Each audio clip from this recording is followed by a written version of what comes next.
June 12, 2025. At the Oklahoma State Penitentiary. A small, cold room. A harsh white light shining straight down on a fixed gurney. Lying on it was George John Hanson, 61 years old, eyes closed. He didn't cry, he didn't resist, he didn't beg. Only 3 final words, whispered from dry lips. Peace to everyone.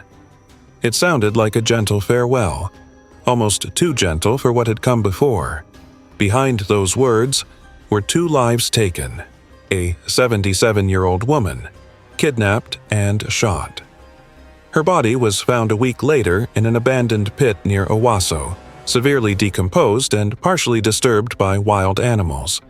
And an innocent man, Jerald Thurman, 44, shot by Victor Miller and found still breathing. He fell into a coma and died 2 weeks later in the hospital on September 14th.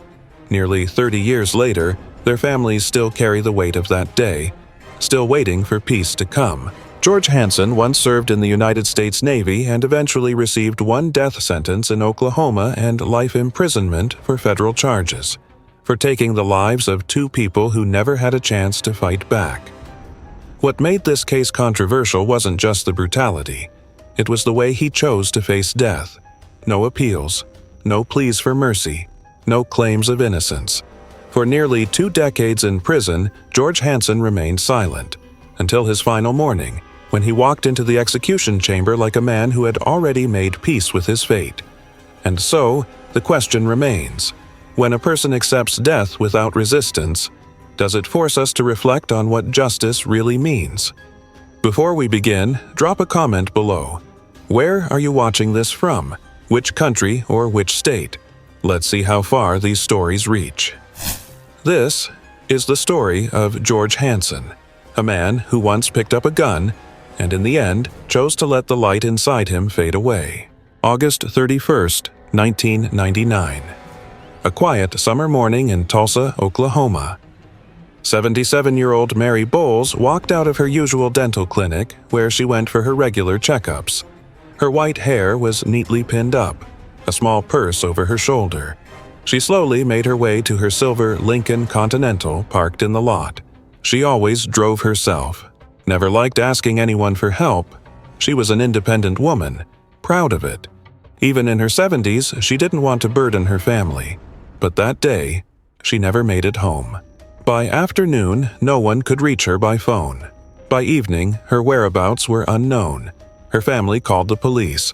Neighbors began searching the streets, but all that remained was an empty parking space long after the sun had set. The investigation began like any typical missing person case, but it wasn't until September 7th, 1 week after the abduction, that searchers finally found Mary's body. Her remains were located in a remote pit near Owasso, severely decomposed and partially disturbed by wildlife. She had been covered with dry branches, discarded like an afterthought. Tulsa was shaken. A 77-year-old woman, taken in broad daylight, then silenced and left in a remote ditch barely concealed beneath brush. No one saw it happen. No one heard her call for help. There were no witnesses. But the horror didn't end there, because the killers didn't just take 1 life. Before Mary was murdered, they encountered a stranger, Jerald Thurman, at that same secluded pit. He was making a delivery when he saw their car circling suspiciously. Victor Miller pulled the trigger, shooting him 4 times. Jerald was found still breathing, but he never regained consciousness. He died 2 weeks later in the hospital. He rarely spoke about the past, but some believed that beneath his silence was a man haunted by failure, ashamed of what he had become. The uniform he once wore now felt like a memory from someone else's life. Addiction took over. In the 1990s, his rap sheet read like a cycle: petty theft, substance abuse, arrests. He drifted from place to place, slept in gas stations, in stolen cars. To the world, he had become little more than a shadow. Some people who encountered George described him as a worn-out figure, always dressed in a faded military jacket, hands slightly trembling, and eyes that never looked anyone in the face. One witness recalled that a few days before the incident, George walked into a gas station and asked to buy a few gallons of gasoline in a plastic container, even though he didn't have a car. When asked, he simply shook his head, gave a faint smile, and walked away. Others had seen him talking to himself in the middle of the night, hands shaking, eyes cloudy. He had no formal psychiatric history, but it was clear he was no longer in control of himself. The carjacking happened on the afternoon of August 31st, 1999, sometime between 4:15 and 5:50 in the afternoon. Mary had just left St. Francis, heading to Tulsa Promenade Mall. George Hanson had nothing left. No home, no meds, not even a reason to keep moving. Then he saw Mary Bowles. She was walking slowly toward her silver Lincoln Continental. The side mirror still gleamed in the sun, a kind grandmother, carefully groomed, just leaving her dental appointment. So small, compared to a man who had lost everything. He stood in the shadows, silent, eyes locked on the keys in her hand, and the last trace of the man he used to be. And in that moment, no one else was watching.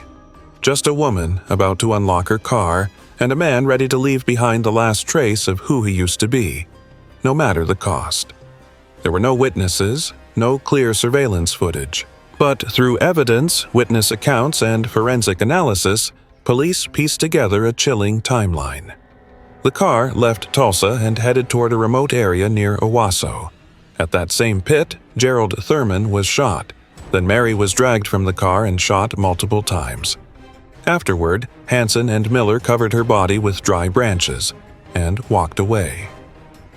Mary Bowles' body was found on September 7th, 1 week after the carjacking. She was discovered in a rural pit near Owasso, hidden beneath dry branches, her remains already decomposing and partially disturbed by wildlife. They took her car and fled, but they didn't destroy the evidence. The Lincoln Continental was left at the Oasis Motel, parked and untouched. While many believed it had been set ablaze, it hadn't. It sat there quietly, holding traces of what had happened inside. Inside, police would later discover fingerprints, weapons, and ammunition, all leading back to Hanson and Miller. The violence didn't stop. On September 3rd, they robbed a liquor store. On September 8th, a credit union. But their time was running out. On September 9th, Miller's own wife placed an anonymous call to police revealing they were hiding at an Econo-Lodge. Authorities surrounded the motel. Miller surrendered quietly. George locked the door behind him and waited. It took tear gas to force him out. Inside, officers found the murder weapons hidden in a toilet tank. The investigation was swift. George's fingerprint was found on the seatbelt buckle of Mary's car, Victor's on the passenger side. A friend later testified that George had confessed everything: the carjacking, the kidnapping, and the murder. In May 2001, George Hanson stood trial in Tulsa County. He was convicted of 2 counts of first-degree murder, death for the killing of Mary Bowles, and life without parole for the murder of Jerald Thurman. But his time on death row didn't begin immediately. He first stood trial in federal court for robbery charges and was sentenced to life imprisonment. He was transferred to USP Pollock, a high-security prison in Louisiana. Years passed. No appeals, no press, no claims of innocence. George remained mostly silent until the state of Oklahoma was finally granted permission to carry out the execution. On June 12, 2025, George Hanson was moved to the execution chamber at the Oklahoma State Penitentiary. His hands and feet were secured. He didn't resist. He didn't ask for anything. An official read the charges, the victims' names, and then asked if he had any final words. He nodded and said, "Peace to everyone." A few hours earlier, he had eaten what would be his last meal. Nothing special, nothing chosen. Just the standard tray served that Wednesday evening. Chicken pot pie, 2 rolls, 2 fruit cups, and carrots. No requests, no favorites, just silence, even in food. At 10:01 in the morning, the lethal injection began. First midazolam, then rocuronium, then potassium chloride. There were no spasms, no struggle. A doctor confirmed unconsciousness 5 minutes later. At 10:11 a.m., George John Hanson was pronounced dead. No one cried. No one spoke. The families of the victims held hands quietly, the room heavy with a silence thicker than grief. Justice had come. But peace? That still feels like a story waiting to be written.